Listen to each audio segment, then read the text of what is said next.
Ano ba yan? Pasok ng pasok dito. Isang inumin lang naman ang bibilin.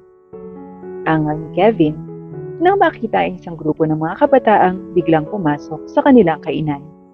Hula niya i-standby lang naman ang mga ito at walang ibang gagawin kundi ang mag-selfie o di kaya'y groovy upang may maipost sila kunwari sa social media. Oy Kevin, ano ka ba?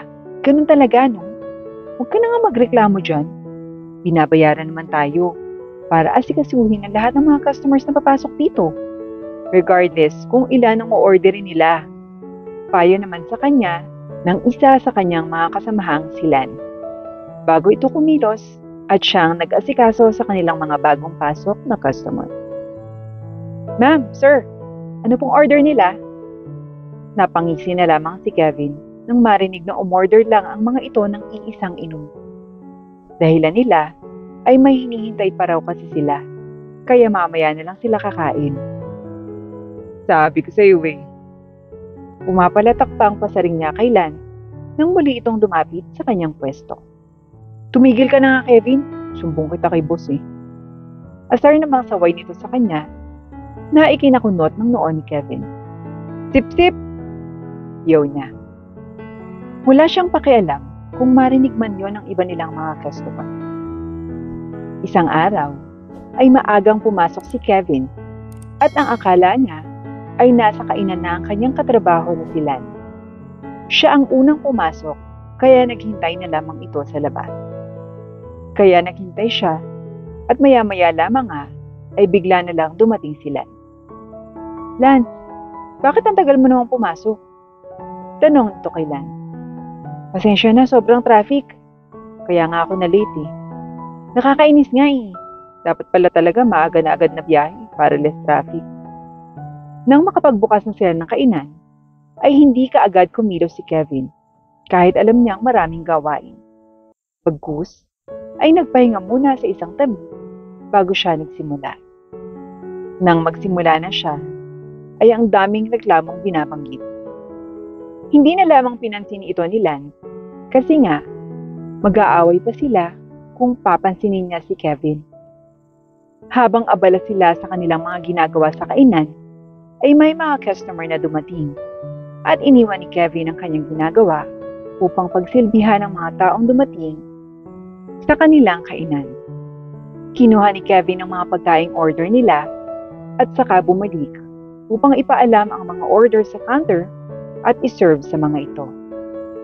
Nang natapos ng lutuin, ay sinerve na ni Kevin ng mga taong nag-order.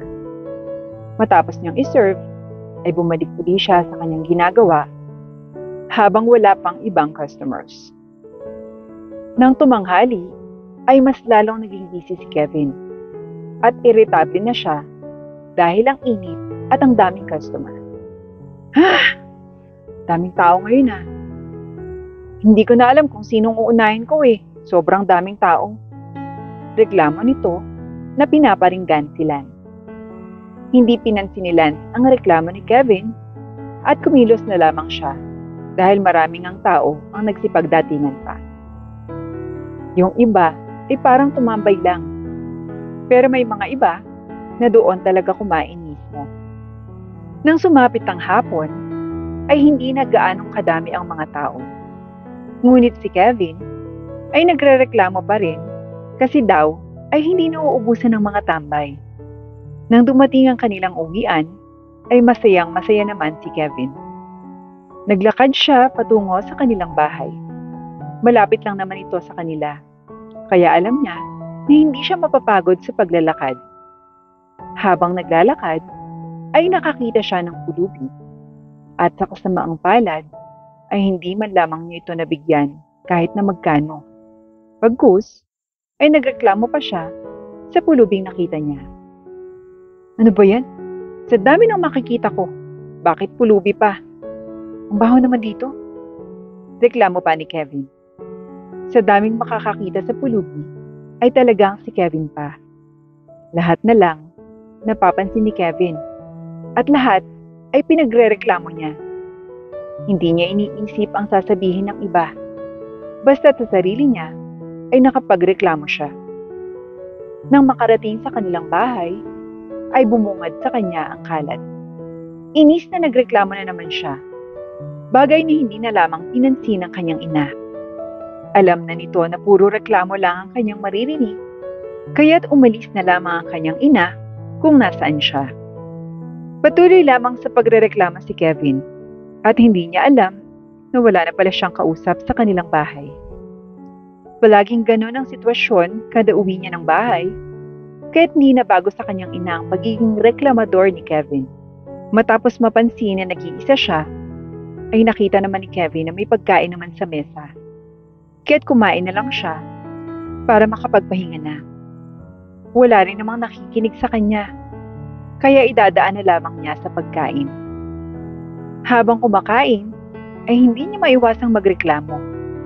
Kasi, ang dami talagang kalat ang nakikita niya sa bahay nila.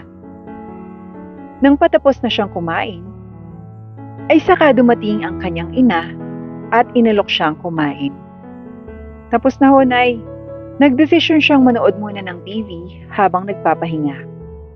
Pagkatapos niyon, ay nagtungo na siya sa kanyang kwarto upang maligo at matulog. Tapos na siyang maligo at saglit lang din nagpahinga, kaya humiga na siya. Kinabukasan, ay nagising siya at nakita na naman niya ang kanyang ina na naghahanda ng pagkain. Kumuha lamang ito ng pagkain at inalok ang kanyang ina. Nay, sabay na tayong kumain. Wika nito sa kanyang ina. Mauna ka na, anak. May gagawin pa kasi ako eh. Mamaya na ako kakain. Tugong sagot nito sa kanyang anak na si Kevin. Kumain na lamang si Kevin at hindi na niya inabala pa ang kanyang ina. Nang matapos siyang kumain, ay nagpahinga siya saglit. Pagkatapos ay naligo na rin. At naghanda na para pumasok sa trabaho. Nay, alis na ho ako. Ingat kayo dito ha. Kumain din ho kayo. Sabi nito sa kanyang ina.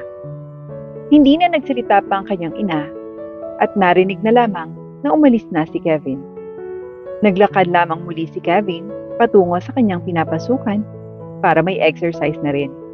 Nakita niya na bukas na ang kanilang kainan, kaya't pumasok na lamang siya at nag-ayos na siya ng kanyang mga gagamitin. May mga taong nagsipunta na at halatang galing ito sa pagjo-jogging. Ito naman si Kevin ay nagreklamo na naman. Pero hindi na niya ipinalam pa sa iba dahil napapansin na rin niya sa kanyang sarili na panay reklamo na lamang sa bawat kilos ng mga tao sa kanya. Ganun pa man, ay hindi naging daan ito para magbago si Kevin. May mga pagkakataon pa din na grabe kung umasta siya sa ibang tao. Matapos kuhanin ang mga orders at maihanda ang mga ito, ay kinuha na ito ni Kevin para ma-serve sa mga customers. Maraming tao ang nagsidatingan pa, kaya't naging busy sila Kevin. Matapos magsikain ng mga customers, ay umalis na rin ang mga ito. At si Kevin naman, ay sinimulan ng linisin ang mga lamesa. Grabing pagod naman to. Ang daming kumain. Tapos yung mga iba, tumambay lang. Kunwari o order. Ang dami ko tuloy lilinisin. Nakakainis. Reklamo niya sa sarili niya. Natapos ang buong maghapon at uwian na. Si Kevin ay pagod na pagod at hindi na ito naglakad pa. Sumakay siya ng tricycle para mabilis din siyang makarating sa kanilang bahay. Sa sobrang pagod, ay agad siyang naupo sa sopa nang makarating sa kanilang bahay. O anak, andyan ka na pala. Kumain ka na. Alam kong pagod ka galing trabaho. May nakahain na dun sa mesa. Kaya't pagkatapos mong mapahinga, kumain ka na ha. Hindi na nagsalita si Kevin. Sa sobrang pagod na nararamdaman niya pagkagaling sa trabaho. Pagkatapos magpahinga, ay kumain na siya upang makaligo na rin at makatulog na. Grabe ang dami ng tao sa kanila. Kaya naman pagod na pagod talaga ang kanyang pakiramdam. Sa sobrang busy niya kahapon, ay hindi na niya nagawang makapagreklamo pa. Kinabukasan, kahit pagod pa ang kanyang pakiramdam, ay hindi niya ito ininda at pumasok pa rin sa trabaho. Ayaw niya naman kasing walang ginagawa, pero reklamo naman siya ng reklamo. Nang makarating siya sa kanilang kainan, ay may mga tao na agad na nandun. Kumuha lamang ng tubig at nakitambay na. Lagi na lamang ganon ang sitwasyon, kaya lagi rin siyang nagrereklamo. Si Lance ay tahimik na nagmamasid kay Kevin. Kilala na niya itong puro reklamo lang ang kayang gawin. Hindi na masyadong nagsasalita pa si Lance. Halos tingnan na lamang palihim si Kevin sa mga ginagawa nito. Maraming tao pa ang nagsidatingan, kaya't kumilos na rin si Lance para hindi na magreklamo pa si Kevin. Habang nagtatrabaho, ay nahalata ni Lance na irritable si Kevin sa kanyang ginagawa. Sa araw-araw na katrabaho niya si Kevin, ay ito talaga ang ugaling nakikita niya sa katrabaho. Hindi na lamang niya ito pinapansin, pero pangit sa isang trabaho na may panay reklamo. Kahit wala naman itong maling ginagawa. Halos lahat na yata ay inireklamo ni Kevin. Hindi na nagpaawat sa mga taong akala mo ay mali talaga sila.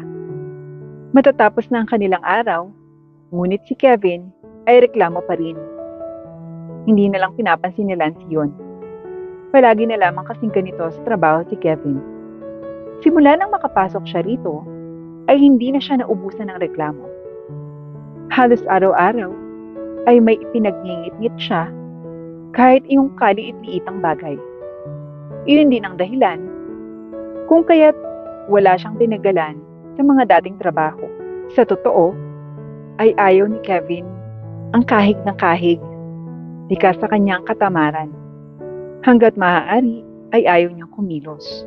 Ganito rin ang ugaling ipinapakita niya sa kanilang bahay, kaya nga palagi siyang napapagalitan at nasasermonan ng kanyang mga magulang. Ngunit may mga oras din namang nagsisipag si Kevin. Yun nga lang, nangyayari lang yun tuwing nandyan ang kanilang boss. Dahil gusto niyang magpalakas at magpakitang gilas dito. Ngunit madalang lamang mangyari ito. Dahil madalang nang di namang dumalaw ang kanilang boss. Nang araw na iyon, ay nagulat na lamang si Kevin nang dumating ang kanilang boss sa kainang pinagtatrabahuhan niya. Naabutan siya nito habang nakaupo at si Lance lamang ang kumikilos. Ganito lang ba laging ginagawa mo rito, Kevin? Sobrang disappointed ako sa'yo. Akala ko pa naman ay masipag ka. Yun pala, ay pakitang tao lang. Naiiling na sabi ng kanilang boss. Sino pong may sabi sa inyo niyan, sir? Si Lance ba? Eh sinisiraan lang naman ako niyan sa inyo dahil gustong sumipsip niyan. Pangangatwiran niya, sabay tapo ng masamang tingin sa kasamahan. Natawa ng mapakla ang kanilang boss sa kanyang sinabi. Eh bakit naman kailangan sumipsip sa akin ni Lance, saber? Para sabihin ko sa iyo, Kevin, kapatid ko yan. / co-owner ko rito sa pinagtatrabahuhan mo. Sa totoo lang, boss mo pa rin siya. Kaya lang, gusto niya kayong kaibiganing lahat at ayaw niyo magpakilala. Pero maganda rin naman pala yun. Dahil nakikilala namin ang tunay na ugali ng mga tao habang maaga pa. Halos lumuwa ang mga mata ni Kevin matapos sabihin yon ng kanyang boss. Kulang na lang ay lumubog siya sa kanyang kinatatayuan dahil sa sobrang kahihiyan na kanyang nararamdaman. Sa ngayon, ay hindi man lamang siya makatingin man lang sa direksyon ng boss niya palang si Lance, na ngayon ay seryoso lamang na nakatingin sa kanya at iiling-iling. Sa totoo, Kevin, sinubukan kitang pagbigyan ng ilang pagkakataon, pero masyado ka ng abusado. Sana'y magsilbing leksyon ito sa iyo, Kevin. Hindi ka kayang buhayin ng katamaran mo. Kaya sana ay matuto kang kumilos at maging masipag bago mo pa pagsisihan ng lahat. Sabi ni Lance sa kanya at pagkatapos ay umalis nito sa kanyang harapan. Siya namang sulpot muli ng kapatid nitong inakala niyang nag-iisa niyang boss at inubot sa kanyang sobrang naglalaman ng huli niyang sahod. You're fired. Mariing sabi nito. Dinagdagan ko na yung sahod mo. Binuo ko na yung para sa buong buwan na to, para may panggastos ka habang naghahanap ka ng panibagong trabaho.